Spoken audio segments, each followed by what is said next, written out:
छोटे से गांव में जहां सादगी और शांति का वास था, वहां एक किसान रामलाल रहता था। रामलाल एक साधारण किसान था जिसके पास बहुत अधिक संपत्ति नहीं थी। उसकी संपत्ति केवल 2 बैलों तक सीमित थी, जो उसके जीवन और आजीविका का महत्वपूर्ण हिस्सा थे। उसके परिवार में उसकी पत्नी, 2 बेटे और 1 बेटी थे। रामलाल का जीवन कठिनाइयों से भरा हुआ था, लेकिन उसके मन में दृढ़ संकल्प और मेहनत का बल था। गांव के लोग अक्सर रामलाल की कठिनाइयों को देखकर चकित होते थे। वह प्रतिदिन सूरज निकलने से पहले उठता और अपने बैलों के साथ खेत की ओर चल देता। उसकी मेहनत और समर्पण का अंदाजा उसके चेहरे की झुर्रियों और हाथों के कठोरपन से लगाया जा सकता था। वह अपने बच्चों को अच्छी शिक्षा देना चाहता था ताकि वे उसकी तरह संघर्ष न करें। रामलाल के 2 बैल, गंगा और यमुना, उसके जीवन का अभिन्न हिस्सा थे। ये बैल उसकी खेती का मुख्य साधन थे। रामलाल इन बैलों को अपने बच्चों की तरह प्यार करता था। गंगा और यमुना भी रामलाल के प्रति अत्यंत वफादार थे। वे दिन भर उसके साथ खेतों में मेहनत करते और रात को अपने बाड़े में आराम करते। रामलाल ने अपने बैलों के लिए एक अच्छा बाड़ा बना रखा था जहां वे आराम से रह सके। रामलाल का खेत बहुत बड़ा नहीं था, लेकिन वह उसमें जी जान से मेहनत करता था। उसकी फसलें अच्छी होती और वह उन्हें बाजार में बेचकर अपने परिवार का गुजारा करता। लेकिन हर साल मौसम की मार और प्राकृतिक आपदाएं उसके जीवन को और कठिन बना देती। कभी सूखा पड़ जाता तो कभी भारी बारिश उसकी फसल को नष्ट कर देती। लेकिन रामलाल कभी हार नहीं मानता था। वह हर बार नई उम्मीद और नई ऊर्जा के साथ काम में जुट जाता। रामलाल का सपना था कि उसके बच्चे पढ़ लिख कर बड़े आदमी बने।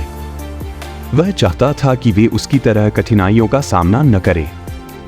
रामलाल की पत्नी सीता भी उसकी इस सोच में उसका साथ देती थी। वे दोनों मिलकर बच्चों की शिक्षा के लिए पैसे जुटाते। रामलाल अपनी फसल की कमाई में से कुछ हिस्सा बच्चों की किताबों और स्कूल की फीस के लिए बचाता था। उसका बड़ा बेटा मोहन पढ़ाई में बहुत होशियार था और हमेशा अच्छे अंक लाता था। गांव में बिजली की समस्या थी।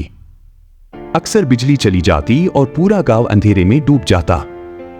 रामलाल और उसके परिवार को अंधेरे में काम करना पड़ता। गांव में स्वास्थ्य सुविधाएं भी बहुत कम थी। अगर कोई बीमार पड़ता तो उसे दूर शहर में अस्पताल ले जाना पड़ता। रामलाल ने अपनी पत्नी और बच्चों के स्वास्थ्य का विशेष ध्यान रखा। वह हमेशा साफ सफाई और स्वच्छता का ध्यान रखता था। एक बार गांव में भयंकर बाढ़ आ गई।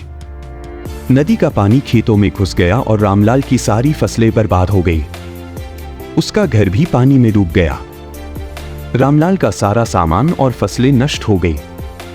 लेकिन सबसे बड़ा दुख उसे तब हुआ जब उसके बैल गंगा और यमुना भी बाढ़ में बह गए। रामलाल के लिए यह बहुत बड़ा सदमा था। उसके जीवन का आधार ही छिन गया था। लेकिन उसने हिम्मत नहीं हारी। बाढ़ के बाद गांव में राहत कार्य शुरू हुए। सरकार ने कुछ मदद दी और रामलाल ने अपनी मेहनत से फिर से अपना घर और खेत बनाया। लेकिन बिना बैलों की खेती करना मुश्किल था। रामलाल ने अपने दोस्तों और गांव वालों से मदद मांगी।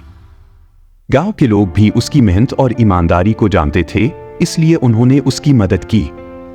कुछ लोगों ने उसे अपने बैल उधार दिए और कुछ ने उसे पैसे उधार दिए।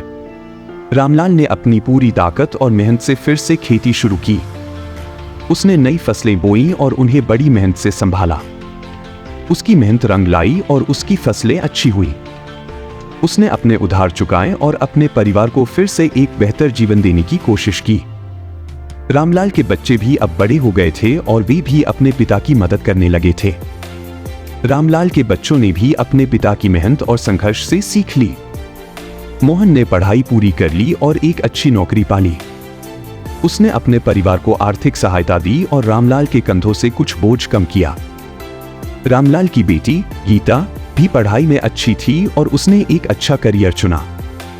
रामलाल का छोटा बेटा रवि भी अब पढ़ाई में मन लगाने लगा था। रामलाल अब बूढ़ा हो गया था, लेकिन उसके चेहरे पर संतुष्टि का भाव था।